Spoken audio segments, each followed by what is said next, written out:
MrAnimal Farm presents How to Ferment Chicken Feed. Alright, so today we're going to teach you how to ferment your own chicken feed. There's a lot of benefits to fermenting chicken feed, and if you want to kind of read through some of those benefits, you can check out the blog we wrote on how to ferment chicken feed. But for today, for this video, we're really just going to show you the process to get the fermentation going. So first of all, you're going to need a couple of items. We've got a glass jar here. It's a gallon jar. It had pickles in it. We found that this is a good size for our flock, so we like to use these gallon jars. We have several of them. You can certainly get like a big food grade feed bucket or something like that as well, but we like these because they're manageable. The other thing we have here is this is just a simple canning funnel. You're going to want that both to add the feed to the jar so you don't make a mess, as well as when you take the fermented feed out and put it into your other jars or your food bucket, it'll make it a lot easier. And then we've also got a spoon. You want to have a dedicated spoon for stirring the feed and serving the feed. It gets kind of stinky and messy, and so certainly you probably don't want to mix this with your utensils. And then last we have the top for the jars. You can see on here, I think we've got ours numbered. That way we know what day we started it on. We usually let the feed ferment for about 3 days, and we have a cycle of 3 jars because each jar is a day worth of food for our flock. You can certainly set up any type of system you want, but that's just the way that we have ours set up. So the first thing you want to do, we've got sort of clean and empty jar here. We're going to fill it with feed.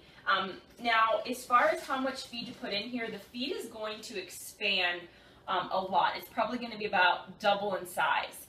So what we do for this size jar, we use a little scoop, and it's about 5 scoops into the jar. Basically, we're filling it up about halfway because it is going to expand all the way up to the top once you get all the water in it. So really simply just taking the feed, pouring it into your funnel, and starting to fill your jar up. Alright, so we've got our jar filled with feed, and again we fill it about halfway because it is going to expand a lot once we add the water and it starts fermenting. A couple tips on how to figure out how much feed you need for your flock. Like we said, about a jar does our entire flock for the whole day, so that's morning and night meals. What we did at first was we just took them out, a couple of quart jars filled with the fermented feed, and we adjusted the portion size according to how much they were leaving, or if they weren't leaving anything, we'd add a little bit to the point where they were pretty much eating and they weren't, still wanting food and they weren't leaving food to sit out, because you don't want to let the fermented feed sit out and bake in the sun uncovered with water. So now that we've got this filled up, what we're going to do is we're going to add the water. So simply putting the water in here. I like to kind of get the water dispersed throughout the feed, but we're also going to stir it up once we get it filled. So we're just kind of covering with water. Fill it up, and you can see it starts to kind of fill up towards the top. At that point, I usually like to go ahead and get our spoon and start to mix it. And I like to get all the way down to the bottom and really mix it up from there. Make sure you're getting around the sides because the feed does get kind of packed down, and you want to make sure you're getting the water all the way down into it. So I'm getting way down to the bottom and scraping around the sides. And you can see I still have a little bit of water on top here, but I'm going to add just a smidge more till you got about an inch or 2 of water, and I'm going to do another stir to make sure that it's not mixing up and taking up all that space. So I'm getting it stirred up here.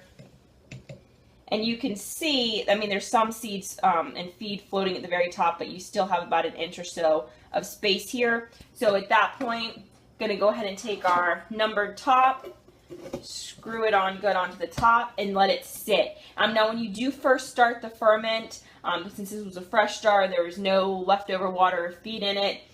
This feed is going to soak this up pretty quickly. I'll come back in probably 30 minutes or so, and you'll see that the feed will be totally soaked into the water. At that point, if there's no water left, you obviously want to uncap, add a little more water, and stir again. And as I mentioned, you can leave this sitting for about 3 days. Some people let it go longer, and then you can simply scoop it out. We put it into quart jars and take it out to the chickens, and that's the way you kind of make the fermented feed. For more cute animal videos and farming how-tos, don't forget to hit the subscribe button.